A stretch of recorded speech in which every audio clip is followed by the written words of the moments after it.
साल 2020 में वो मार्च का महीना था जिसकी शुरुआत से ही अर्थव्यवस्थाएं खोखली होनी शुरू हो गई थी। इसके बाद जो दौर आया उसमें पूरे विश्व में ये देखा गया कि इकोनॉमीज ऑफ एंड ऑन होती रहीं। ऑन के बजाय इस दौर में ज्यादातर अर्थव्यवस्थाएं ऑफ ही रहीं। वेतन काट दिए गए, नौकरियां चली गईं, व्यवसाय बंद हो गए, लोगों की कमाई कम हो गई।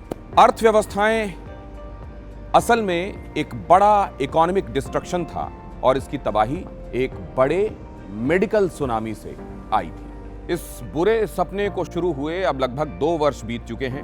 इस दौरान दुनिया में कई जगहों पर इकोनॉमी पटरी पर वापस भी लौट रही है, लेकिन भारत ने बहुत तेजी से वापसी की है और दुनिया की बहुत तेजी से बाउंस बैक होती हुई उभरती हुई अर्थव्यवस्थाओं में से एक भारत भी है। इस दौरान भारत ने न सिर्फ अपने यहाँ पर मौतों का सिलसिला रोका है बल्कि भुखमरी को भी कम किया है।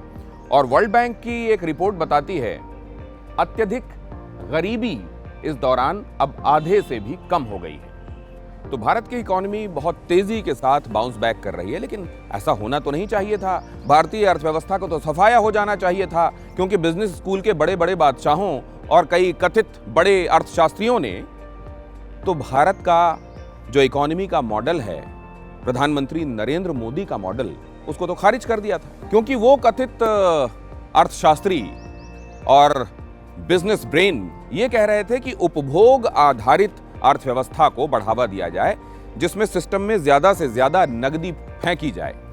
लेकिन प्रधानमंत्री नरेंद्र मोदी ने ऐसा नहीं किया और उनका ये फॉर्मूला सुपरहिट भी साबित हुआ। तो आखिर ऐसा क्या हुआ है कि भारत की इकोनॉमी ने इतनी मजबूत वापसी की है? आखिर वो कौन सा फॉर्मूला है जो इस दौरान काम कर गया? असल में ये जो कहानी है इसमें कई पहलू ऐसे हैं जिसमें कुछ जगहों पर कमियां हैं और उनको दुरुस्त किए जाने की जरूरत भी है।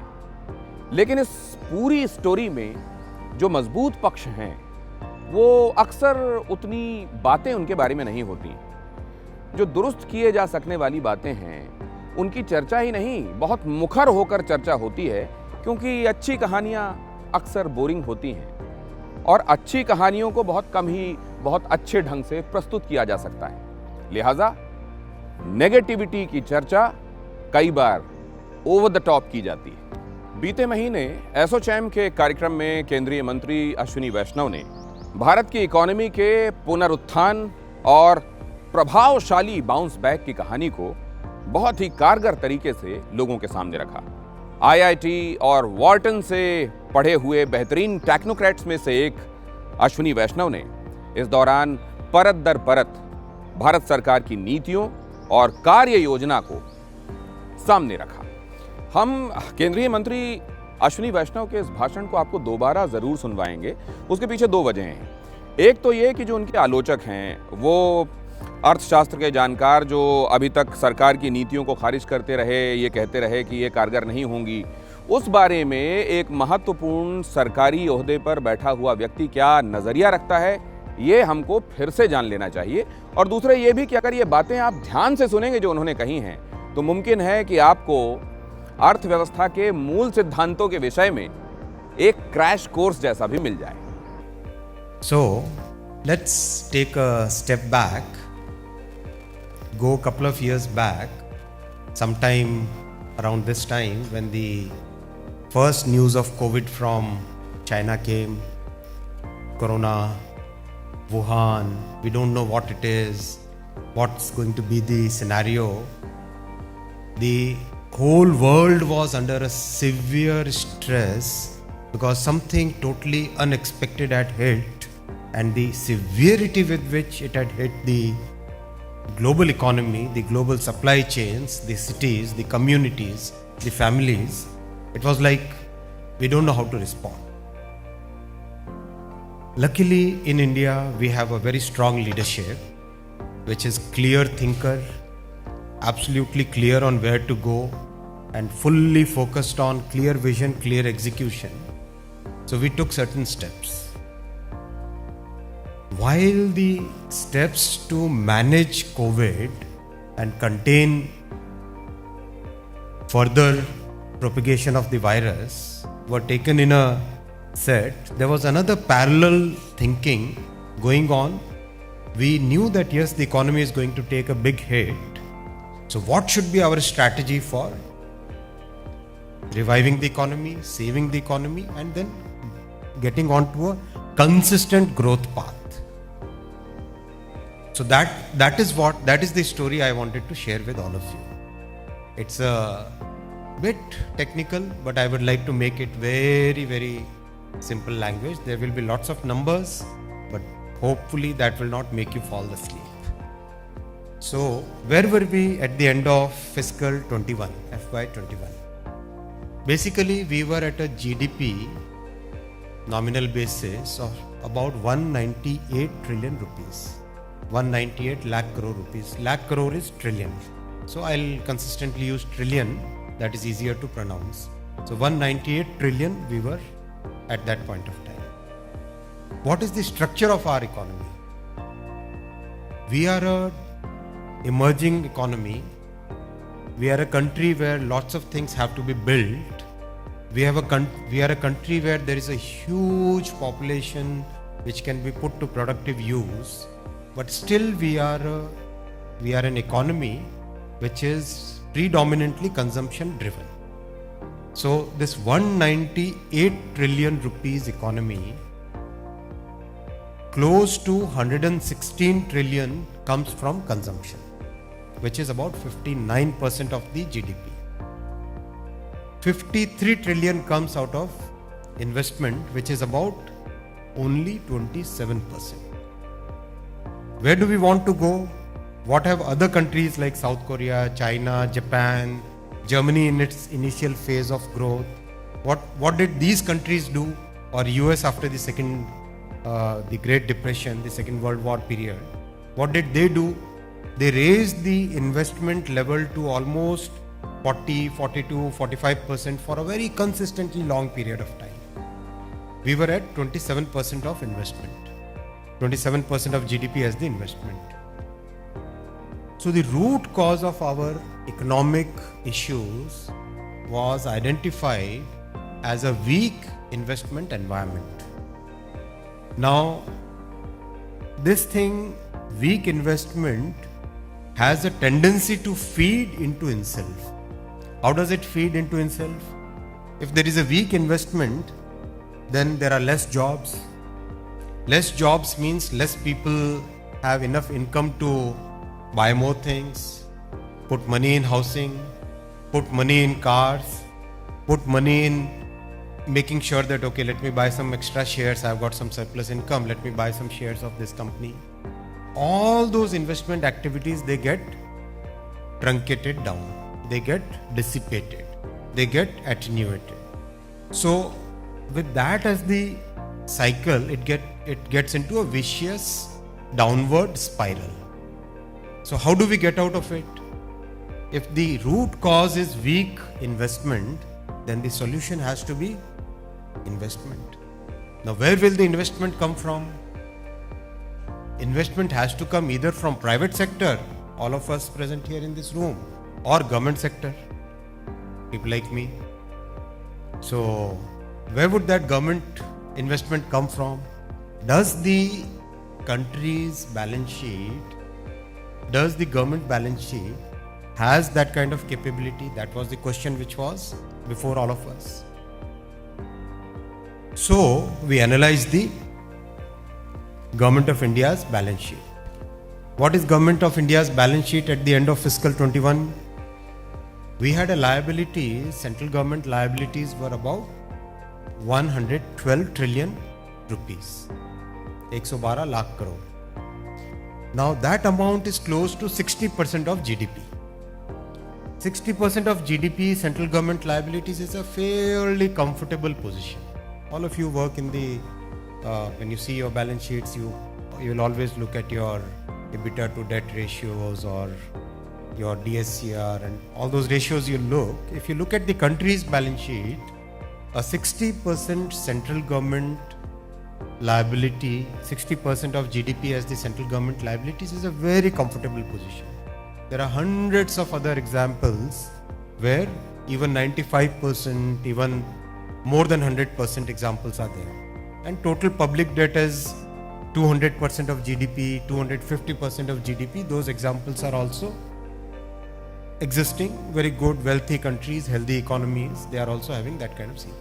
So we analyzed and we came to the conclusion that we are at a situation which is a fairly reasonable number, and we have enough fiscal space to be able to use that space and kickstart the investment cycle. So with that as the analysis and that as the backdrop, we took a target that this 27% investment level we should target in the coming few years. We should bring this 27 to 35. How do we bring that 30? How do we bring it? We have to start the public investment cycle. Once the public investment cycle starts, that feeds into the private investment, and that starts the virtuous cycle. This is something which has been done in hundreds of examples are there across the world. Germany did it in its initial phase of development. After the Great Depression, US did it, Japan did it, China did it for many, many decades. South Korea did it when it was in its growth phase. So we decided to leverage the country's balance sheet and start the public investment cycle. So now balance sheet is one part, P&L is the second part. So what is country's P&L? Country's P&L, central government's P&L, if you look at it in that fiscal, was roughly on the receipt side, we are roughly 22 trillion rupees gross tax revenue, and net tax revenue after taking out the state government share is about 15 trillion rupees for the Indian government, central government. And about non-tax is about 3 trillion rupees, 3 lakh crore. So about 18 lakh is the total, 18 lakh crore, 18 trillion is the total receipts that the government of India gets on the revenue side. Where was our budget? Our budget was about 35 trillion rupees. So how much do we have to fund? We have to fund the balance 35 minus 18, 17 trillion rupees to be funded. So the challenge here was, should we take the leap of faith and use the country's balance sheet to take the country out of this crisis, take it on a consistent growth path, or should we remain very conservative? Should we not take enough debt? Should we continue to focus on the fiscal consolidation? Those were the questions before us. We decided to take the leap of faith. As a country, we decided to take the leap of faith. And Prime Minister Modi ji was so clear in his thinking that whatever nothing wrong about being a big economist kind of people, but many of them who kept on saying that no, just do consumption, send checks. Many countries did that, US did that, and see what condition they are in today. We all know what condition US is in today. Many other European countries followed that prescription of the Nobel laureates, and they are in a very bad situation. We decided to choose the path which had 3 elements. The first element was public investment. The second element was very focused consumption. And the third element was reforms and incentives for private investment. This is the path we decided to take. Now, coming to these 3 things, on the public investment side, the major decision which was taken in the last year's budget was we increased the capital investment to 5.5 trillion rupees. Public capital investment, public capex to 5.5 trillion rupees. And we committed to the nation that this is a number which is going to go up in future. This is not going to go down. I'll come in the later part I'll come what are the results. First I'm speaking about what was the thought process at that point of time. So 5.5 trillion rupees investment, it was a substantial number. First time somebody had thought of such a large number of investment to be put in from the public budget. And there were questions by many specialists, many economists that no, this will not work. India doesn't have the capacity to absorb so much investment. India doesn't have the talent pool or the shovel-ready projects to be taken up for this kind of capital investment. All those big question marks were raised in large conferences and all. But Prime Minister's conviction about this path was absolutely clear. Finance Minister's understanding of this process was crystal clear. The facts which were driving us to take this path were absolutely clearly laid out. So we decided to go whole hog on this path. And the results are in front of us. If we purely look at 5-6 factors, all of you, this is probably a tech-oriented community, but people who are in the brick and mortar industries, that time generally the capacity utilization of factories was at 60, 65, 70%. 1 year later, that is in fiscal 22, we have seen the capacity utilization coming to about 80, 85. Still not 100%, but still significantly more than what it was a fiscal before. I'm sure those of you who are in brick and mortar, you would vouch. I'm interacting with lots and lots of industries. Practically, there are many sectors which have already reached 1995 and started thinking of new projects, new factories, new plants. But a significant number still has come to a comfortable level of 80-85% capacity utilization. The GDP target that we took at that point of time was from 198 trillion, we thought that we should be able to reach 225 trillion rupees. 225 lakh crore GDP we should be able to reach. We surpassed that target and reached 232 trillion rupees. So the thought process we had was clearly validated. On consumption side, which again, if you put money in the economy and people start getting wages and salaries and newer income out of that, then people start buying things. So last Diwali was a clear example of how people's mindset has changed. People started coming out to shops, started buying things, starting investing in housing, started putting money in stock market, started buying cars. All kind of the needs which were suppressed for quite some time because the economic outlook was uncertain got cleared, and people started coming out in large numbers for getting back into buying things, living life in a better way, looking at the future in a more positive way. So our consumption, which we had targeted 70 trillion rupees, came out to 69 trillion, which was very good. Consumption which we had targeted 125 trillion rupees came out to 133 trillion rupees, which was a good, healthy number. And investment, which is what our main target is, increasing from 27 to 35% of GDP, grew from 27% to 29%. Now this is a first year of capital investment. As we all know, when we take a large capital investment project, it takes 3 or 4 years to actually come to commissioning.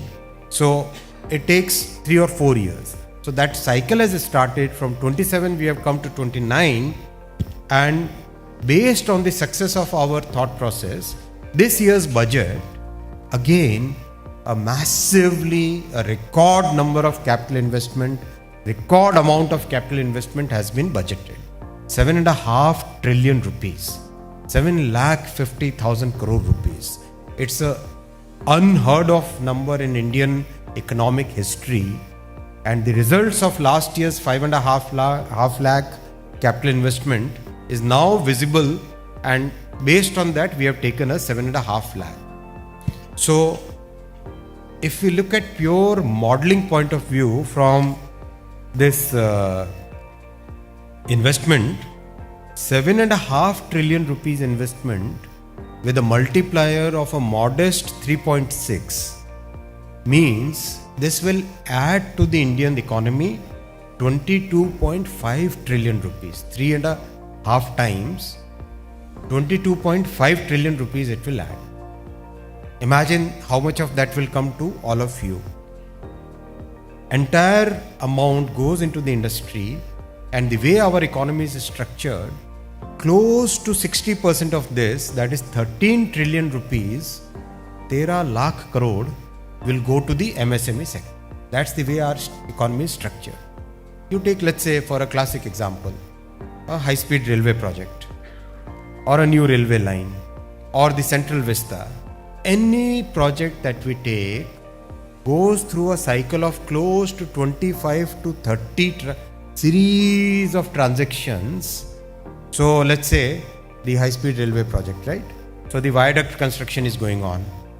Now, whatever amount the government invests in this viaduct construction, it goes to steel makers, cement makers, the people who are supplying the construction equipment, the people who are doing the geotechnical investigation, the people who are doing the transportation of all these materials. That is the first cycle. Then comes the next cycle. Let's say the steel makers. So steel makers will be paying to their raw material suppliers, coke suppliers, iron ore suppliers, to the blast furnace makers, to the maintenance people of all those large machines. Now, that is the second level. Now the third level will be, let's say, the blast furnace maker. Now the blast furnace manufacturer will be paying to a large number of people who are doing some press machines they are running. There's a small welding shop which is there. There is a small machining shop which is there. So that is the way money gets a velocity, and it starts propagating into the economy from one level to second level to third level to fourth level to fifth level, till it gets finally dissipated. And the result of that is close to 10 trillion rupees, 10 lakh crore, will go as wages and salaries. Now all that wage and salary again jumps into, okay, I've got a good salary this time, I got 8% income raise, then people will start buying things. So that means there is a demand for other goods. There is a demand for tables, demand for air conditioners, demand for housing, demand for TV, demand for clothes, demand for good food. Everything then starts coming into a cycle. So that starts the virtuous cycle. Then capital which gets generated out of this process. There is consumption, then there is saving. So the capital which gets generated out of this process, this 7.5 trillion rupees, that is 11 trillion rupees will be the capital which gets generated out of this. Now that capital becomes the base for the next investment cycle. That is the capital which becomes the base for the next investment cycle. If the corporates, if the individuals, if the companies, they don't save, then how will they invest? That is the entire thought process. So it was a bit heavy session, I'm sure, but I see only a few people dozing off, so that gives me a bit of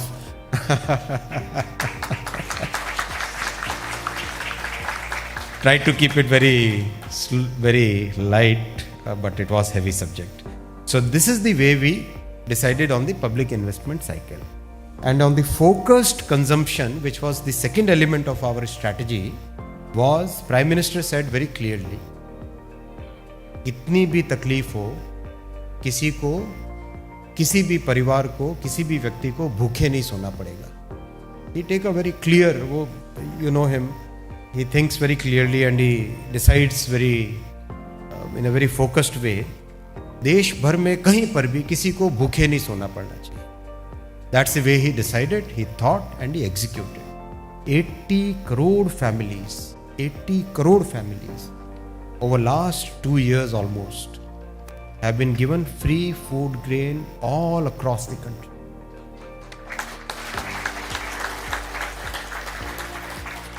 And executed in a very, very meticulous manner. कहीं से देश भर में इस विषय में कोई complaint नहीं. इस सेवा भाव के साथ, इस भावना के साथ कि देश में कोई भूखा न सोए, we decided, see, abstract economics is one thing, but the real human angle of it, that's a bigger challenge. So Prime Minister focused very clearly on execution of feeding the people, making sure that food reaches the lowest of the lowest rung of the society, remotest corner of the country, and we all worked as one team and made sure that that focused consumption, the focus on poor, the focus on feeding the people was executed properly. And then the third leg of our entire thought process was reforms and incentives for private investment. So the PLI scheme was launched. How many of you are beneficiaries of PLI scheme? At least 1, 2, 3, not many. Okay, 4.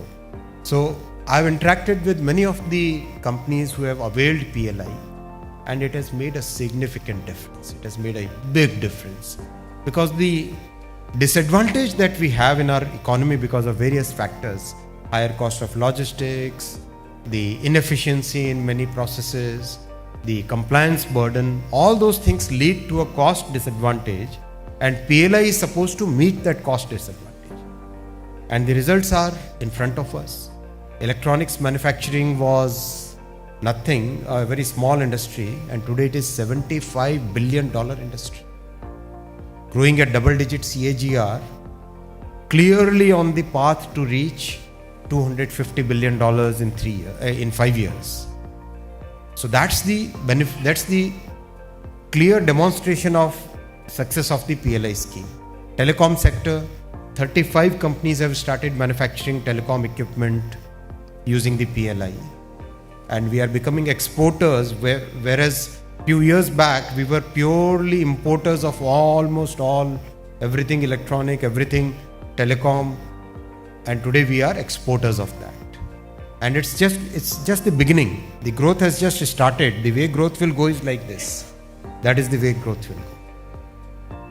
Reforms, huge reforms in mining, good reforms, not very, still not satisfied, Mr. Balaji, but lot more to do.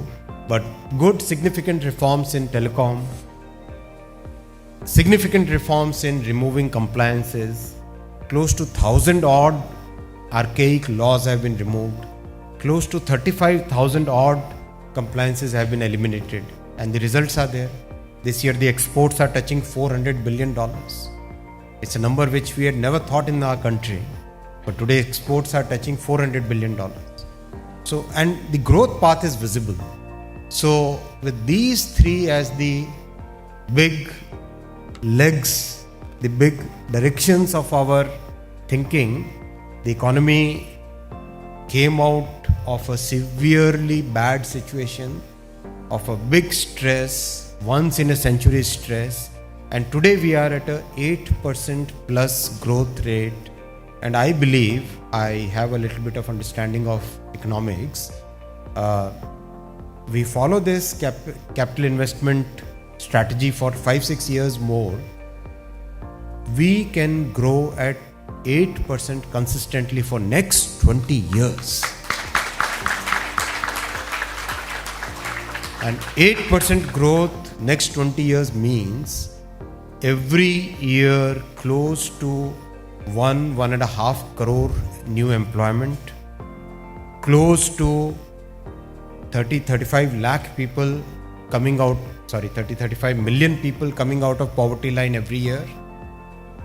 That's the change we can bring in our society by this thought process. So that's the thought process Prime Minister has clearly implemented. Over last two budgets, you have seen the difference. And this thought process will continue and take our country on a new growth path.